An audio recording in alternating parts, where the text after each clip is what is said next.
오늘 시편 131편은 다윗의 시입니다. 표제에 보면 성전에 올라가는 노래다. 여러분, 성전에 올라가는 노래는 바로 찬송입니다. 하나님 앞에 올려지는 찬송입니다. 이 노래라고 하는 것은요, 세상 노래도 들으면 눈물도 흘리고 기쁨도 생기고 그래요. 왜냐하면 바로 노래라고 하는 것은 내 이야기입니다. 우리 흔히 그러지요, 그 가사가 어쩜 내 마음을 표현해 주냐 말이요. 그 가사가 내 이야기예요. 그럴 때 감동이 되지요. 아마 다윗도 그러했다고 봅니다. 그래서 다윗은 많은 시편을 쓴 이유가 자기의 이야기예요. 내 이야기예요. 어떤 이야기냐? 바로 하나님과 나와의 이야기예요. 세상은 연인들 이야기가 많죠. 그래서 사랑이 안 들어가는 노래가 없어요. 사랑. 다윗도 하나님과 관계 속에서의 노래가 찬양인 거예요. 그래서 오늘 시편 131편도 다윗의 성전에 올라가는 찬양시입니다. 이 짧은 세 구절 안에 다윗의 전생애가 담겨 있는 거예요. 특별히 영혼, 믿음의 이야기를 하고 있다는 거예요. 그래서 2절에 보면 내 영혼이 젖된 아이와 같도다. 거기 보니까 내 육체가 아니고 내 영혼이요. 내 영혼이 젖된 아이와 같도다. 영혼이라고 하는 것은 여러분, 우리 믿음의 사람을 말하는 겁니다. 네, 놀라운 건요, 우리 육체의 특징이나 영혼, 믿음의 특징이 비슷합니다. 그대로 대변하는 거예요. 그래서 성경을 여러분, 우리가 이해하기가 쉬운 거예요. 그 믿음의 영의 세계가 신비스럽고, 그리고 이 인간의 세계 속에서 이해할 수 없는 성경이라면 우리가 성경을 이해하기 어렵지. 안 그래요? 하나님은 우리 육체를 통해서 우리 믿음을 설명해 주는 거예요. 그래서 다윗은 자기의 전생애 속에서 그 믿음의 단계, 그걸 오늘 젖된 아이와 같다. 그렇다면 젖대지 못한 아이가 있겠지요? 젖대지 못한, 젖을 먹고 있는 아이의 수준, 그리고 또 젖을 떼려고 하는 그런 수준, 그리고 젖을 뗀 수준, 이것은 우리가 믿음의 3단계라 할 수 있는 거예요. 믿음의 3단계. 특별히 저는 오늘 두 가지로만 설명하려고 그래요. 그것은 젖을 떼지 못한 그러한 특징과 젖을 뗀 자의 특징, 오늘 말씀 그대로 그렇게 두 대지로 설명해 보려고 그래요. 첫째 대지지요. 첫째 주보에 있습니다. 시작. 젖 떼지 못한 아이의 가장 큰 특징은 교만입니다. 1절 보세요. 1절 시작. 여호와여, 내 마음이 교만하지 아니하고 내 눈이 오만하지 아니하오며 내가 큰 일과 감당하지 못할 놀라운 일을 하려고 힘쓰지 아니하나이다. 그랬지요.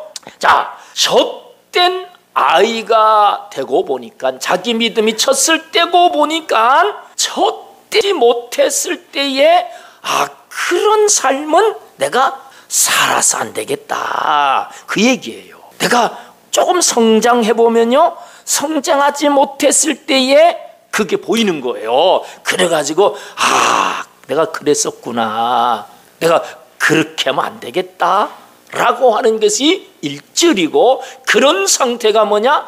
젖대지 못한 아이의 모습이다. 그런데 가장 큰 특징은 뭐냐? 교만이라는 거예요. 내 마음이 교만하지 아니하고 내 눈이 오만하지 아니하고. 교만이나 오만이나 같은 단어이지요. 교만하다, 오만하다 비슷한 단어입니다. 이 교만, 가바흐라고 하는 히브리어는 높인다는 거예요. 교만이 뭐냐? 높이는 거예요. 그리고 존귀하게 생각하는 거예요.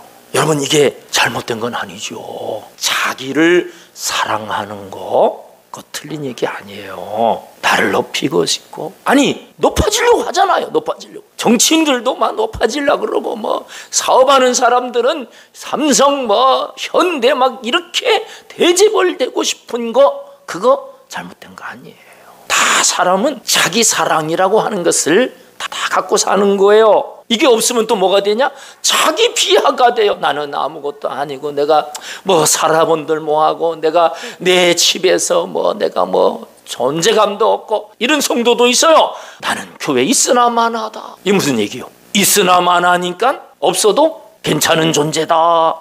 이것도 문제예요. 이것도. 반면에 나 없이 되냐? 이것도 문제라니까요.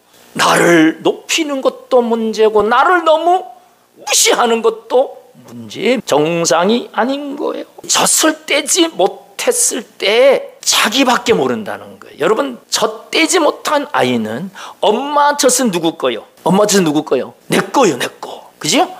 내 차지야. 절대 엄마 젖은 누구도 손 못 떼. 내 밥통이야, 이거는. 여러분, 먹을 거 건들면 걔도 우르는 거래요. 먹을 걸 건들면 안 돼요. 이건 내 거야. 그리고 자기가 주인공이 돼야 돼. 사실 또 그렇잖아요, 그지요? 어린아이가 있으면 모든 대화와 또 모든 행사가 누구 위주요? 아이 위주요. 아이가 다 맞춥니다. 그러니까 뭐요? 자기밖에 몰라요. 자기밖에 모르는 거예요. 여러분, 교만이 어려운 게 아니에요. 교만은 자기밖에 몰라요. 자기가 최고예요. 다 내 거예요. 그런 상태가 뭐다? 젖대지 못한 아이의 모습 속에 영적인 모습하고 똑같은 거예요.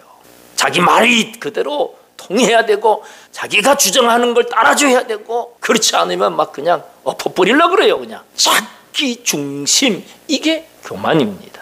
그리고 젖을 떼지 못한 아이는 보채고 울면 빨리 뭐 해야 돼요? 물려야 돼. 물려야 돼. 그렇죠? 젖 달라고 막 뗐으면 그냥 즉시 물려줘야 돼요. 우리가 초신자 때의 기도는 그렇게 응답이 잘 됐지요. 기도만 하고 막 그냥 왕왕되면 뭐요? 하나님 젖을 물려줘 버려. 응답해버려 그냥. 그런 단계 여러분 다 경험했을 거예요. 뗐으면 다 된다. 이거 뗐으면 다 된다. 그 기도하다 응답이 안 되면 어떻게 해요? 협박합니다. 하나님 그렇게 보세요. 내가 막 이렇게 해버릴 겁니다. 막 그냥 아이들이 그러잖아요. 나한테 뭐라 그러면 그냥 나가 죽어버린다고 막 이렇게까지 가잖아요. 협박이 협박.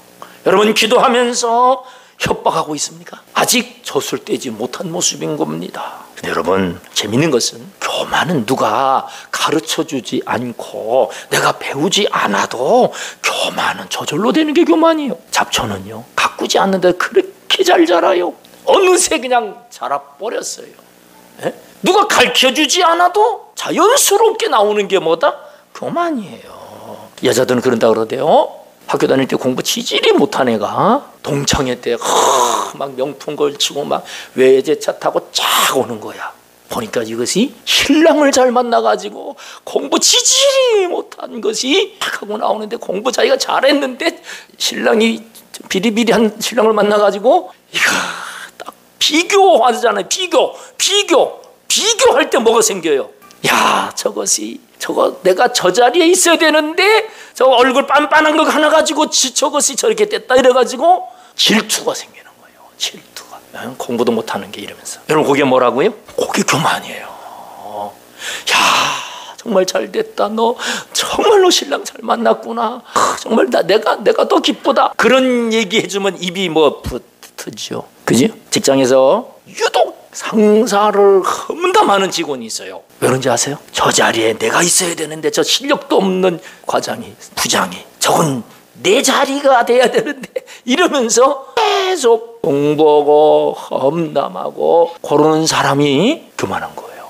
내가 교만한가 안 한가? 남 잘 되는 게 기쁘고 축하해 주는 거, 이게 정말 자동적으로 되느냐, 아니면 배 아프고 시기가 생기고 하나님 나는 뭡니까? 그런 생각이 드는가에 따라서 갈라지는 거예요. 사촌이 땅을 사면 행복하지요? 남이 잘 되는 게 내가 잘 된 것보다 더 좋지요? 그것이 겸손이고, 그렇지 못하면 내가 지금 교만한 거예요. 그런데요, 교만은 자동적으로 그렇게 되는 거예요. 자동적으로 젖을 떼지 못한 수준이기 때문에 못 벗어나는 거예요. 그런 것 같고 자꾸 또 뭐 너 교만하냐 막 그래도 못 깨달아요. 그러니까 안 되는 거예요. 젖을 떼고 나서야 젖 떼지 못했을 때의 모습이 보이는 거예요. 자, 주부에 있지요. 누가복음 18장 한 교만한 사람의 이야기를 실어놨습니다. 시작. 바리새인은 서서 따로 기도하여 가로되 하나님이여 나는 다른 사람들 곧 토색, 불의, 간음을 하는 자들과 같이 아니하고 이 세리와 똑같이 아니함을 감사하나이다. 나는 일에 2번씩 금식하고 또 소득에 11조를 드리나이다 하고 세리는 멀리 서서 감히 눈을 들어 하늘을 쳐다보지도 못하고 다만 가슴을 치며. 여러분, 여기서 바리새인과 세리가 기도하는데 교만한 사람의 모습을 그려주는데 거기에 가장 중요한 것은 나는 뭐가 들어가요? 나는 말만 하면 나는 말이야 내가 여러분 젖을 떼지 못해서 그런 거예요. 젖을 떼면 주님이 세상은 그럴 수 있어요. 세상은 내가 이렇게 해서 내가 사업을 키워서 내가 이런 자리에 있다 내가 그럴 수 있어요. 세상은. 그러나 우리 영혼은 믿음의 사람은 주님이 복을 주셨습니다. 주님이 되게 해주셨습니다. 주님이 할 수 있게 하셨습니다. 이래야 되는데 여전히 내가 이러면 어떤 상태다? 아직도 젖을 못된 상태다. 그리고 또 하나는 자기를 높이는 거예요. 내가 이렇게 했다 하고 누굴 높여요? 자기를 높여. 그런데 더 문제는 세리를 무시합니다. 저 세리와 같지 아니함을 감사하다고. 이게 교만인 거예요. 제일 큰 교만은 무시하는 거예요. 저 사람 같지 않죠 주님? 제가 믿음 그래도 저 사람보다 낫죠? 그래 주님 뭐는 네가 더 못하다. 결론이 그래요. 세리는 의롭다함을 받고 바리새인은 응답 못 받고 간 거예요. 여러분 우리의 언어 속에 내가 이거보다 주께서 하나님이 이게 속은 안 돼도 말이라도 하다 보면 자꾸 속은 바뀌는 거예요. 아 그렇구나. 누가 하셨다? 주님이 하셨다. 여러분 빌라델피아 교회는 적은 능력을 가지고도 칭찬받았습니다. 자, 계시록 3장 8절이지요. 시작. 볼지어다 내가 내 앞에 열린 문을 두었으되 능히 닫을 사람이 없으리라. 내가 내 행위를 아노니 내가 작은 능력을 가지고도 내 말을 지키며 내 이름을 배반하지 아니했다. 여러분 작은 능력이 작아도 칭찬 들을 수 있는 거예요.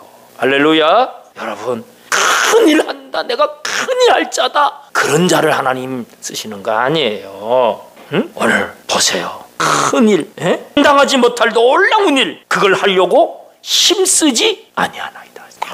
내가 큰일 하겠다. 난 큰일 할 사람이야. 난 놀라운 일을 할 사람이야 라고 하지 않겠다. 여러분 다 되는 거 아닙니다. 인생이 내 마음대로 안 된다 그래요.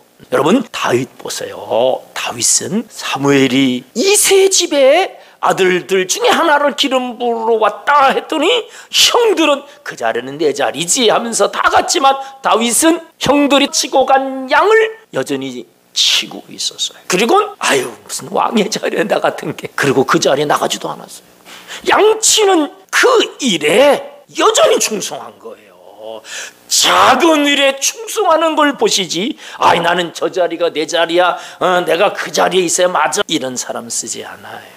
여러분 사무엘상 17장에 거인 골리앗이 막 이스라엘 군대를 조롱하고 하나님을 욕할 때 다윗이 골리앗을 내가 쳐주게 되겠다 해서 간 거 아니에요. 아버지 심부름으로 형들이 전쟁에 가 있었기 때문에 아버지 심부름 하러 갔는데 보니까 이 골리앗이 하나님의 군사 하나님을 막 알보고 무시하고 저주하니까 이게 화가 났어요. 다윗이 그래가지고 뭐 들고 나갔어요?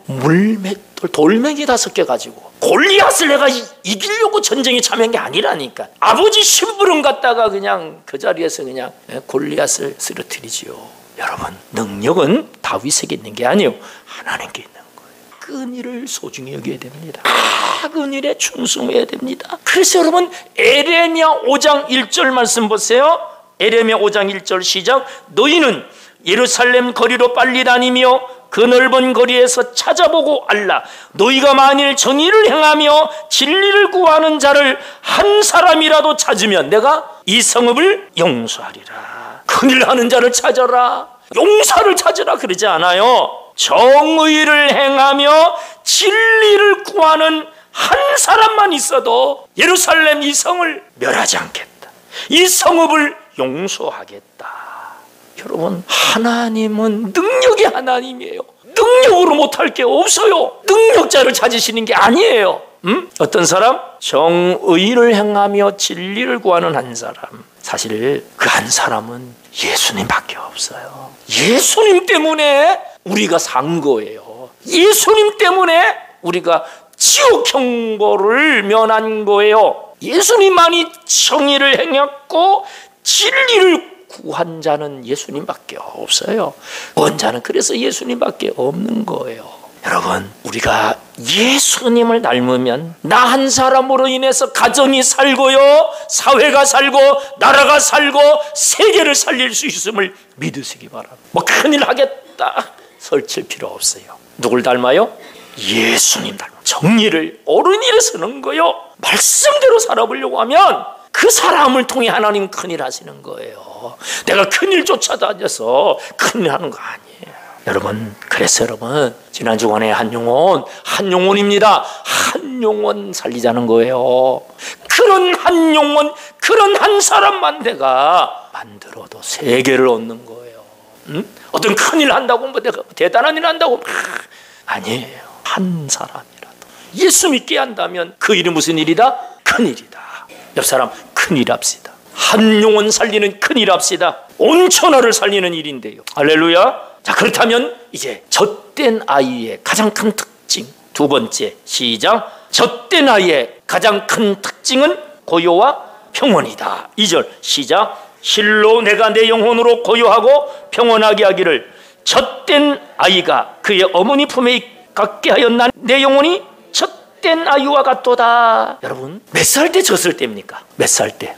요즘은 젖도 안 먹여요, 그죠? 우유 먹여가지고 젖되지도 않아요. 젖된 아이는 우리나라도 마찬가지였어요. 우리나라도 이유식이 발달하지 않았을 때는 보통 4살, 심지어 7살까지 젖을 먹여요. 내가 예수 믿은 지 4년에서 7년이 되면 뭘 떼야 돼? 어린아이 유치한 신앙의 모습에서 이제는 벗어나야 돼요. 유치하고 창피스러운 게 뭐냐? 교만한 거요. 교만한 게 하나님 볼 때 참 너 유치하다. 아직도 네가 그렇다고 사냐? 네 맛에 사냐? 이런단 말이요. 그게 뭐요? 유치한 거라니까. 4년에서 7년 예수 믿으면 뭘 떼자? 젖을 떼자. 젖을 떼면 무슨 일이 생기는가? 내 영혼으로 고요하고 평온하게 되는 겁니다. 내 영혼으로 고요하고 평온하게. 자, 이게 뭐냐? 이제는 요동하지 않는 거예요. 요동하지 않는 거예요. 평온이라고 하는 이 단어가 뭐냐면 누가 나를 격동시켜도 흔들리지 않는 마음이 평온이에요. 누가 그러더라고. 나는 안 건드리면 천사야. 당연하죠. 안 건드리는데 천사지. 안 건드리는데 막 그냥 화내면 씩씩대면 그건 정신병자지. 건들면 뭐요? 폭발해버리지요. 그건 평온이 아니요. 건드려도 뭐요? 고요하고 평온을 지키는 사람이 내 나이입니다. 누가 험담을 해도 막 누가 나를 비방해도 뭐요? 내 영혼 평안해. 죽음의 위기가 막 온다 해도 내 영혼 평안. 마태복음 8장에 풍랑이는 바다의 제자들은 주여 우리가 죽게 되었나이다. 그럴 때 주님 뭐 했어요? 고물의 베개를 베고 주무셨어요. 왜? 아버지 품 안에 주님은 사셨기 때문에. 풍랑이 일든 천지개벽이 일어나든 뭐요? 아버지 품 안에 있는, 아버지 품 안에 있으니까 어떻다고요? 고요하고 평온한 거예요. 누가 안 알아준다고 해도 삐지지 않는 거예요. 막 삐져가지고 내가 그 성도님들이 무기가 뭐냐? 시험 드는 거예요. 목사님, 나 시험 들었습니다. 그 무기야. 그러면 그냥 막 바리바리 쫓아가서 그냥 설명하고. 어떤 분은 그렇다 그래요. 우리 교회는 아니고 목사님이 악수를 하는데 딴 데 보고 악수했다고. 왜 나랑 악수하는데 왜 딴 데 보고? 분명히 나를 미워하고 있다 이거야. 이래가지고 시험 드는 거예요. 옛날에는 목사님이 화장실에서 나오니까 시험 들었대. 목사님은 화장실 안 가는 줄 알았다는 거예요. 여러분, 시험 들면 젖을 떼지 못해서 그런 거예요. 이제는 시험 들지 않는 수준이 뭐요? 젖을 뗐어요. 자, 우리 교회 앞으로 초신자들이 젖을 떼지 않은 자들이 올 때 똑같이 젖떼지 못한 모습으로 하면 어떻게 돼? 견디겠냐고요. 비슷한 또래 끼는 한 달 가지고 싸워. 내가 언니야, 내가 형이야, 막 이러고, 그지? 제발 이제 우리는 뭘 떼자? 젖을 떼기를 축복합니다. 옆 사람 젖을 뗍시다. 할렐루야. 누가 젖떼지 못한 행동을 하면 뭐라 그래? 아휴, 아직도 젖을 못 뗐구나. 그리고 기도해 주는 거예요. 너 왜 그러냐? 너 뭐 어떻게 그러냐? 그럼 똑같이 또 뭐요? 아직도 나도 젖을 못 뗀 거야. 지도 젖 빨고 있으면서 너 왜 그걸 빨고 있냐 하는 거예요. 여러분, 안식이라고 하는 것은 천국에 가서만 안식이 아니에요. 히브리서 5장에 보니까 이미 안식에 들어간 자도 있다는 거예요. 그 안식이 뭐냐? 천국을 누리는 거예요. 천국. 고요하고 평안함을 천지 개벽에도 뭐예요? 평안함. 촐싹되면 안 돼요. 촐싹이 뭐예요? 제자들처럼 주여 우리가 죽게 됐습니다. 왜 우리를 안 돌아봅니까? 하면서 막 주여 내 사정 왜 안 돌아봅니까? 지금 내가 이렇게 놔두면 나 지금 죽게 됐습니다 하고 막 아직 젖을 안 떼서 그래. 젖을 떼면 다 주님 품 안에 있다. 그래서 어때요? 평온한 거요. 로마서 8장 28절에 하나님을 사랑하는 자, 그 뜻대로 부르심을 입은 모든 자들은 모든 것이 합력하여 뭘 이룬다? 선을 이룬다. 여러분, 하나님만이 선하신 분이고요, 하나님 뜻만이 선한 거예요. 그래서 여러분, 왜 하나님 능력을 안 베풀어 주십니까? 왜 이 일을 안 하십니까? 라고 하면 아직 젖되지 못한 거예요. 모든 것이 합력하여 선을 이루는 걸 보는 거예요. 하나님은 최고로 좋게, 아가도스라고 하는 이 선이라고 하는 것은 좋다는 거예요. 뭘 좋아요? 우리 믿음의 유익을, 모든 것이 합력하여 믿음의 성장을, 오늘 본문을 통해서 모든 것이 합력하여 나로 하여금 젖을 뗀 나귀처럼 고요하고 평온한 가운데 세우는 거예요. 당장 큰일 날 것처럼 할 거 없어요. 암이 왔습니까? 하나님, 내가 사명이 있다면 살릴 거고, 암에 걸리고 나은 분들 많습니다. 꼭 나야만 능력입니까? 때론 그걸로 인해서 데려가시면 하나님 그게 최선이군요. 그게 믿음이에요. 그래서 여러분, 우리 복음성가 중에 선한 목자 오 나의 목자요 생수가 넘치는 곳 날 인도하시네. 여러분, 우리 하나님 목자신데 우리는 맨날 능력이, 하나님 능력을 보여주세요, 이렇게 응답해 주세요, 막 보채고 때를 쓰고 난 이렇게 돼야 됩니다. 젖을 못 떼서 그래요. 젖을 떼면 선하신 목자, 하나님이 내게 최고로 좋은 것으로 주신다. 내게는 쓸 수 있지만 내게 최선이다. 하나님의 선을 이루신다. 여러분, 이 믿음으로 고요하게 평온하게 믿음의 삶을 사는 자들이 젖을 뗀 아임을 믿으시기 바랍니다. 결론적으로 3절에 그러기 때문에 다윗은 이제 대중을 향해서 선포합니다. 3절 다 같이 시작. 이스라엘아, 지금부터 영원까지 여호와를 바랄지어다. 여호와를 바랄지어다. 하나님만 바라고 사는 거예요. 여러분, 무슨 일을 만나든지 하나님을 바라고 달려가게 되기를 축원합니다.